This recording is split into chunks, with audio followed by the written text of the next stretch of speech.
reason is that I always want to have it accessible.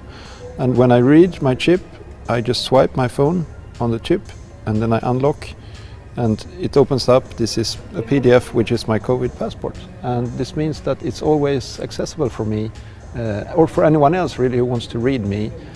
For example, if I go to the movies or go to a shopping center, then people will be able to check my status even if I don't have my phone.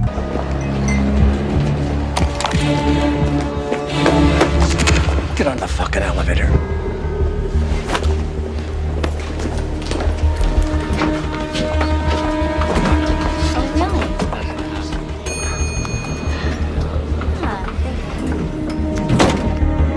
Got vertical movement here.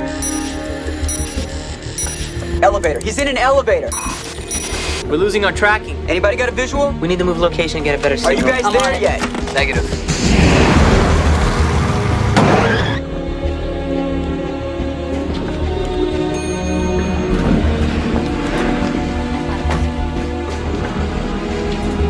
What the fuck is going on?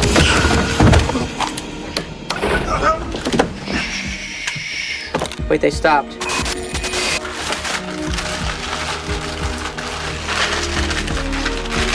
Hold it.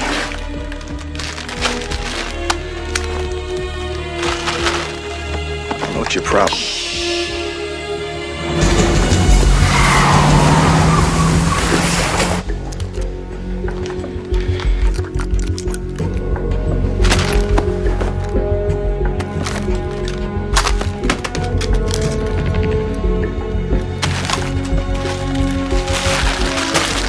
I'm getting high-frequency clutter here. We lost tracers 1, 2, and 6. Their signals are completely dead. Something is wrong here.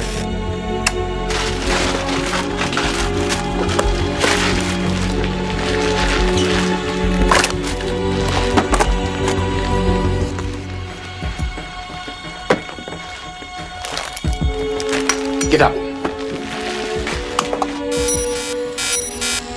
Tracers 3, 4, and 5 are on their way up. He's getting help, boys. He's getting help. We had an arrangement. No contact. You broke the rules. They gotta be heading for the roof. Air 1, we need to establish visual on the rooftop, northeast corner, chambers, and light. Copy that. Rooftop, northeast corner, chambers, and light. You know how many federal agents you had following you on that ferry?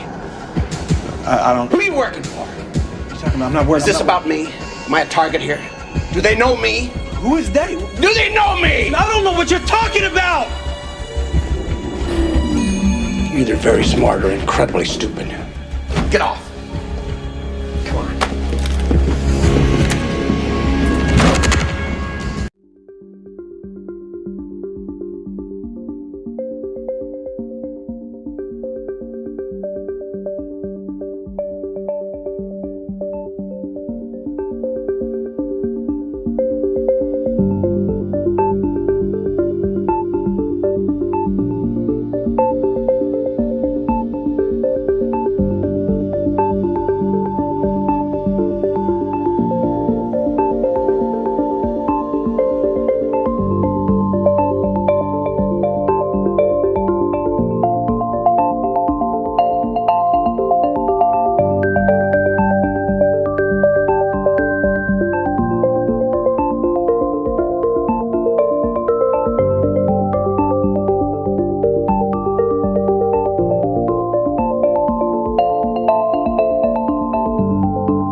I've got separating signals here. Tracer 3 is on its way down, 4 and 5 are still together. Where did he go?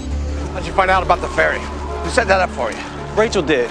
Wait, who was that other guy? What'd he say? Exactly. Said he was Brill.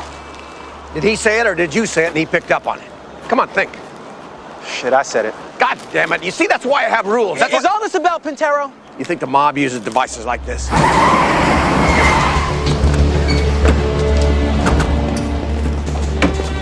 Excuse me, sir. Where are your elevators? Right over there. In your phone was a GPS sat tracker. Pulses at 24 gigahertz. I don't know what that means. It's like a low jack, only 2 generations better than what the police have. And what does that mean? You speak English? Obviously not that well. Kind of a jerk, aren't you?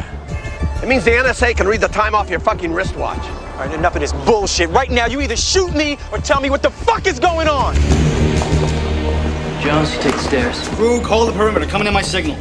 The National Security Agency conducts worldwide surveillance. Fax, phones, satellite communication. The only ones in the country, including the military, could possibly have anything like this. Why are they after me? I don't know, and I don't want to know. Here they come. I thought these sat dishes would scramble their signal. Control, this is Air 1. Repeat coordinates. 105 Chambers Avenue. You're transmitting. They still have a signal on you. Your collar, your belt, your zipper. Get rid of your clothes, all of them. Well, and then what am I supposed to do? Nothing. You live another day, I'll be very impressed.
So thou, O son of man, I have set thee a watchman unto the house of Israel.